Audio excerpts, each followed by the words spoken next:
अज्ञात रोगांच्या प्रादुर्भावामुळे सोयाबीन पिकावर मर हा रोग उद्भवला आहे। शेतकऱ्यांसमोर आणखी नैसर्गिक संकट उभे ठाकले आहे। सध्या खरीप हंगाम चालू आहे। यामध्ये शेतकऱ्यांनी नगदीचे पिके म्हणून तूर, सोयाबीन, कपाशी व इतर पिके आहेत। कपाशीवर दिवसेंदिवस वाढत असलेल्या खर्चामुळे बऱ्याच शेतकऱ्यांनी पाठ फिरवली आहे।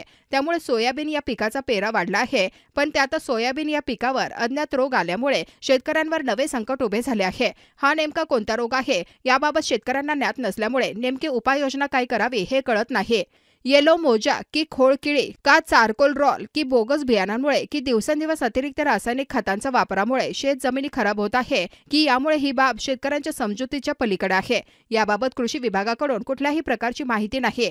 त्यामुळे नेमकी उपाययोजना काय करावी ही गोची शेतकऱ्यांची झाली आहे। सोयाबीन पिकावर शेतकऱ्यांची भिस्त आहे। हेही पीक हातून निघून गेले तर शेतकऱ्यांना आत्महत्येशिवाय मार्ग नाही। कारण चौफेर आर्थिक संकटात सापडलेल्या शेतकऱ्यांना मदत कोण करणार? सरकारने कर्जमाफीचे आश्वासन देऊन सुद्धा कर्ज माफ केले नाही। उसनवारीचे पैसे आणून शेतकऱ्यांनी कसेबसे पीक उभे केले, पण त्यावरही निसर्गाची वक्रदृष्टी पडली। त्यामुळे शेतकऱ्यांची चिंता वाढली।